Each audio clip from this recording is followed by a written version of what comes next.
Okay, AOC finally responded proudly concerning a high school yearbook photo that proves she grew up in a wealthy suburb. She said, "See, I told you I went to high school." And I can tell you, I know that when I was waitressing and struggling to put food on the table, for a while there, I did. I tried to stop caring. I tried to just keep my head down, work my shifts, and accept that this is just how things are. But that is no way to live, Arizona. It's no way to live. What I do know is that we don't have to live like this. And in fact, we cannot live like this anymore. This is ridiculous. Kelly didn't just push back against AOC's political show. She practically ripped the entire performance apart with sharp humor and fearless precision that left people stunned. She revealed every layer of AOC's dramatic posing, her catchy viral moments, and those exaggerated theatrics she's relied on for years, exposing them one after another like a spotlight tearing through smoke. From emotional TikTok rants to dreamy economic ideas that never seem to follow actual math, nothing escaped the blazing heat of her critique. This roast wasn't simply intense. It felt like watching AOC's carefully polished image crumble piece by piece right in front of everyone's eyes. And if anyone expected AOC to clap back with strength, the shock was overwhelming because this takedown left her quiet, frozen, and completely exposed for all to see. This nonsense from like AOC that he should be impeached is just absurd. Absurd. There's no... Okay, get back to me when you've read the Constitution or get a law degree, because you sound like an... There is absolutely no ground to impeach the president. He 100% was within his constitutional authority and his congressionally authorized authority to do what he did on Saturday. AOC. What? She's kind of fun in a silly but earnest, wrong but adorable way. She's like your daughter when she comes back from her first year at Brown, full of half-baked, half opinions, in need of some gentle, patient deprogramming. But people have to realize new faces doesn't mean new ideas. Drives me crazy. AOC has never introduced a fresh idea or issue in her life. Greg Gutfeld didn't even pause or take a breath before jumping straight into his roast of Alexandria Ocasio-Cortez. As if the moment her name appeared, a massive comedy switch flipped inside his mind and lit the place up. He reacted instantly, almost like he'd been handed an overflowing stack of jokes labeled unlimited material, and he couldn't wait to unleash every single one with full energy. To Greg, AOC wasn't just another member of Congress. She was a walking comedy routine, a nonstop stream of punchlines dressed in political clothing, almost like someone who accidentally wandered into office and forgot to mute the imaginary laugh track playing behind her every move. She's like an 80-year-old leftist in a used bookstore. I mean, she may look fresh, but she's as stale as an abandoned futon on the street. It's like, I listen to her, I go, I heard that at Berkeley in 1983.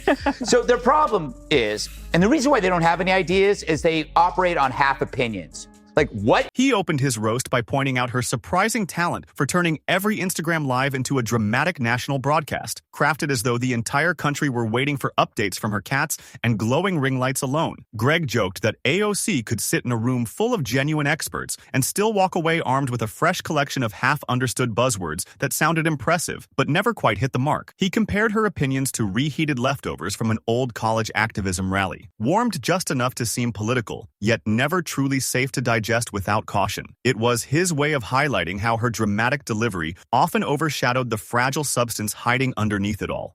So by now you heard that AOC, among others, were arrested last night. She truly is an American hero. It was brutal, taken out in cuffs. Well, technically, her shirt had cuffs. Maybe French cuffs, as she did surrender without fighting. Greg moved on to her love for drama next, saying AOC treated every hallway in Capitol Hill like a glowing spotlight runway, and every tiny disagreement like a chance to launch a full-blown televised meltdown for maximum attention. He joked that she approached real legislation the same way a reality show contestant tackles a chaotic group challenge, loud, confused, and completely convinced she's the heroic star, even as everything around her falls apart like a kitchen set bursting into flames. His roast painted her as someone always ready ready for a dramatic moment, even when the situation didn't call for anything more than a simple, ordinary response. As for whether it's a good idea, that's a debate we should be having. And look, if we could get congressional approval of the specific action, fine, I'm okay with that too. If you want to bring it to Congress, go ahead and see how that goes. I don't think it's necessary, but... Then came the moment when he tackled her policy ideas, and Greg jumped in with obvious excitement, almost like he had been waiting for this section the entire night. He pulled apart AOC's biggest proposals, describing them as a strange blend of dreamy fantasy stories and economic self-sabotage wrapped together in a shiny package that never holds its shape. He laughed about how the Green New Deal read like a rushed 7th grade science project, the kind made with glitter, poster board, and absolutely no real numbers holding it upright. Greg compared her approach to building policy to trying to assemble IKEA furniture without directions, only to blame the chair when it collapses dramatically to the floor in defeat. His point was unmistakable. The theatrical flair was strong, but the essential details always seemed to be missing where it mattered. Oh, let's do it. What happens? You have repeat criminals wreaking havoc. What if we have sanctuary cities? Hey, let's do it. What happens? Finding sanctuary, safe haven. What if we give trans rights? Oh, you just ruin women's sports, you ruin safe spaces, you make kids' lives hell, but... Greg tore into her nonstop social media presence, saying AOC spent more time filming videos than a full-time influencer who refuses to take even a single day off, only with the added twist of dodging actual facts while doing it. He imagined her staff meetings as chaotic scenes overflowing with filters, dramatic slogans, and someone yelling about carbon emissions while snapping selfies from inside an SUV, making the entire operation feel more like a staged performance than real political work. He couldn't resist mocking the emotional displays either, describing how AOC turned every vote she disliked into a full Shakespeare-inspired tragedy, complete with a shaky voice, dramatic pauses, and lighting that seemed suspiciously perfect for capturing maximum sympathy. In his view, if she didn't get what she wanted, it wasn't treated like a normal disagreement. It instantly became a world-ending crisis played out for attention. At the same time, Megyn Kelly stepped in with calm, razor-sharp precision, using a quieter but far more devastating approach as she peeled back AOC's public persona layer by layer, like an onion that only grew more tear-inducing as it unraveled. Megyn questioned the illusion around AOC's intellect, pointing out how she delivered half-shaped talking points with the confidence of someone who skimmed a short online summary and mistook it for genuine expertise, creating speeches packed with emotion but lacking the structure, clarity, and depth expected from a serious political leader. There's a beautiful little town called Yorktown Heights in Westchester. It's not the fanciest of Westchester towns, but it ain't the Bronx by any measure. And the reason this is relevant is because a congresswoman who you may know as Alexandria Ocasio-Cortez has been telling us for years that she is from the Bronx. And recently she had a fight with President Trump over tweet, text, truth, whatever. And she played tough and said, "Oh, don't you mess with me. I'm a Bronx girl. And we eat Queens boys for breakfast." Megyn continued by calling out AOC's habit of replacing real data with loud moral outrage, explaining how AOC treated every disagreement not as a simple difference in perspective, but as proof that someone must be a villain in her dramatic worldview. Megyn pointed out that the real world doesn't operate in heroes versus villains storylines, yet AOC behaved as if she missed that message entirely, likely because she was too busy staging another symbolic protest inside her own office, like it was a movie set. Megyn shifted to AOC's performance-style politics, saying AOC didn't focus on legislation, she live-streamed, and she didn't debate. She performed, stepping into Congress as if she arrived with a pre-written script, a bright spotlight, and a plan centered mostly around gathering likes and applause. She described how AOC treated press conferences as audition tapes for a dramatic role that existed only in her imagination, and she didn't hold back when poking at AOC's environmental posturing, questioning how someone so eager to save the planet could travel often enough to collect flight miles like a touring DJ. Megyn joked that AOC's climate messaging had the depth of a bumper sticker and the consistency of a weather forecast scribbled in crayon, shifting tone depending on the moment. She wrapped it up by highlighting AOC's love of outrage, noting how every headline became a personal crusade and every opposing voice turned into a massive threat, transforming public policy into a never-ending slam poetry performance filled with exaggerated lines created for viral applause and rapid social media excitement. But if her pants had cuffs, she would have pretended to be in leg irons too. But real handcuffs, not so much. But that didn't stop her from pretending. And I hate it when people do this to me. When I ask people to put on handcuffs and they say, I'll just pretend I have them on,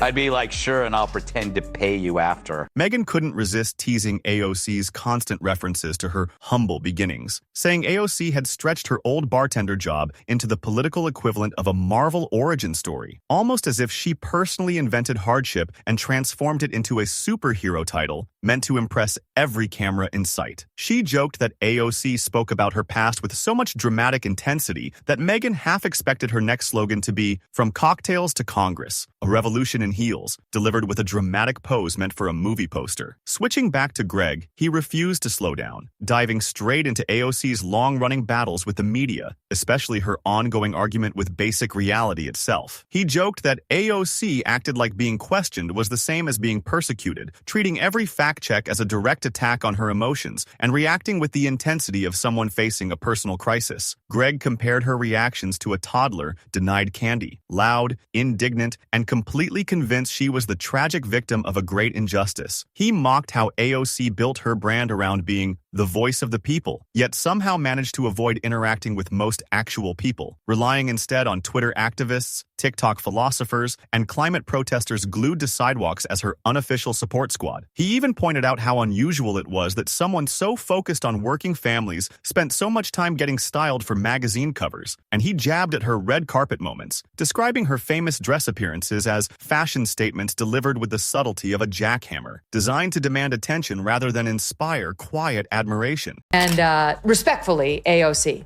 Well, that's real cute, except she only lived in the Bronx until she was age 5, when at best you're in usually kindergarten, maybe first grade. And she spent the rest of her childhood, 1 through 12th grade, in Yorktown Heights, which is Westchester. And by any measure, it is richer, nicer, and more white collar than the Bronx, with all due respect to my friends in the Bronx. Greg argued that AOC tried to play a modern version of Robin Hood while wearing designer shoes, stealing attention from real issues as she delivered speeches that sounded like long tweets stretched through a thesaurus for dramatic flair. Meanwhile, Megyn stepped forward again to expose even more of AOC's contradictions, pointing out how AOC constantly preached empowerment while insisting she had no power, demanded accountability while dodging it herself, and spoke endlessly about transparency while avoiding any interview that didn't arrive with carefully pre-approved questions. Megyn explained that AOC mastered the art of switching between revolutionary and victim, choosing whichever identity matched the camera angle of the moment and helped boost her message. She described how AOC reduced complicated political issues into catchy viral slogans and reacted to anyone asking for details as if they were enemies of progress, especially when questions involved numbers or economic logic. Megyn joked that AOC treated capitalism like Voldemort and blamed billionaires for everything from financial problems to bad weather, using outrage as a shortcut to avoid real solutions. She highlighted how AOC built movements with no structure, launched massive plans with no logistics, and approached politics like a college club meeting. Lots of posters, lots of energy, and absolutely no follow-through once the excitement faded and the snacks disappeared. Of course, AOC was mocked on social media for imitating being handcuffed, which is a change from her usually being mocked for imitating a congresswoman. That's not even close to being as disgusting as I can be. She, in fact, was gingerly escorted away to a holding area where she kept up the phony display before finally raising her fist to supporters. She then crossed her wrists behind her back, again in the faux handcuffed position.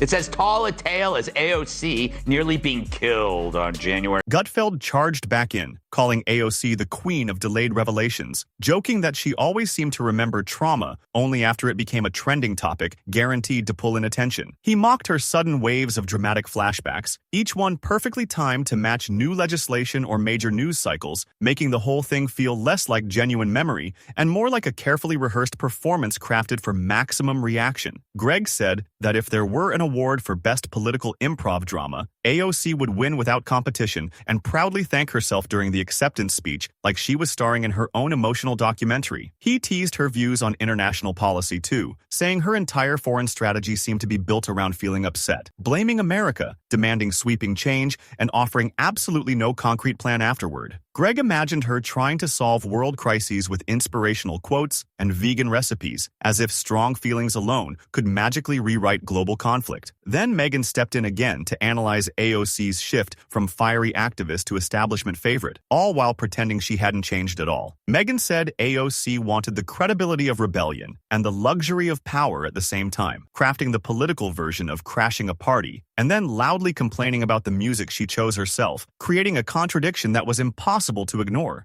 And now some of her schoolmates, separate and apart from Benny, are weighing in on her claims. I'll get to the Benny thing in one second, but there was a piece in the New York Post talking about how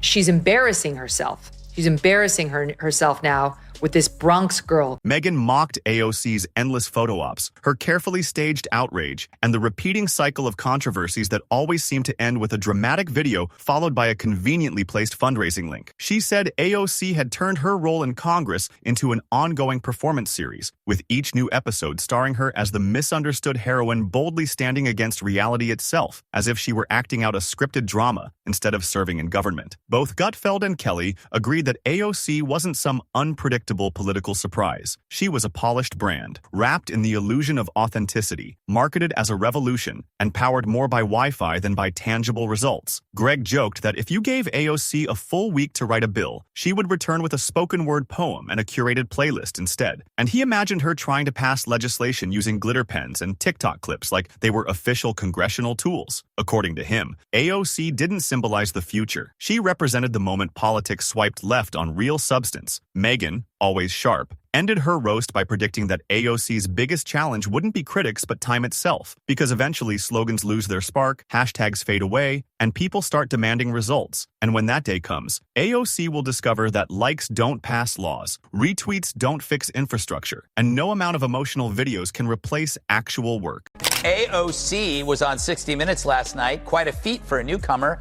Must be all her great new ideas.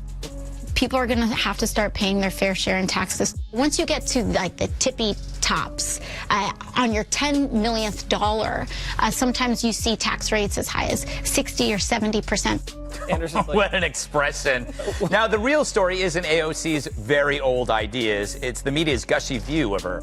Even with her old ideas, she gets on 60. They made it clear that the roast wasn't anywhere close to finished because AOC was still on stage performing, still gathering applause from people who hadn't even read the script behind her dramatic show. And as long as she kept talking, Gutfeld and Kelly would stay right there, sharpening their jokes and sipping coffee like they were preparing for the next act of a never-ending political play. Greg jumped back in with full enthusiasm, pointing out that AOC's biggest political accomplishment so far seemed to be transforming every simple policy discussion into a full theatrical episode, complete with props, energetic speeches, costume-level outfits, and reactions built for viral applause from people who didn't fully understand her point. He joked that AOC could take something as small as a pothole complaint and turn it into a national debate about feelings, inequality, and whether the pavement itself had privilege, making even the slightest issue sound like a dramatic crisis waiting for a spotlight. Let's check in on AOC and see what she has to say. Any quick reaction on what's going on with Elon Musk and President Trump on Twitter right now? Oh man, the girls are fighting, aren't they? I think this breakup we've been seeing a long time coming, but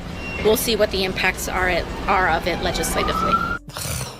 Okay. You're so cool referring to them as the girls. She's above it all, Ben. That's what she's trying to telegraph. You see, she's the adult in the room, the one out there who does a preacher accent, and she leans into her fake Latina accent. And like, she's the adult in the... Greg targeted her idea of leadership directly, saying that whenever a real crisis appeared, AOC arrived late, unprepared, and dramatically over the top, almost like a firefighter showing up to a blazing building with nothing but a scented candle and a vlog camera to capture her emotional reactions for the audience. He argued she seemed far more focused on shaping a dramatic story than actually solving the problem in front of her, and her supporters absorbed every moment like political entertainment. Megan Kelly stepped in with another sharp jab, emphasizing AOC's instinct to moralize every issue while ignoring the practical details needed to fix anything, saying AOC was the kind of leader who could pressure someone to recycle a single straw while flying private to her next big speaking event. Megyn mocked AOC's selective outrage, pointing out how she erupted over trendy online topics while brushing past the exhausting, everyday realities of genuine governing work. Kelly ended with a sly smirk, saying AOC's greatest fear wasn't being wrong, but being irrelevant, because in her world, silence isn't reflection, it's defeat. And as long as cameras, controversies, and perfectly rehearsed reactions exist, AOC will keep talking whether or not anyone is still listening.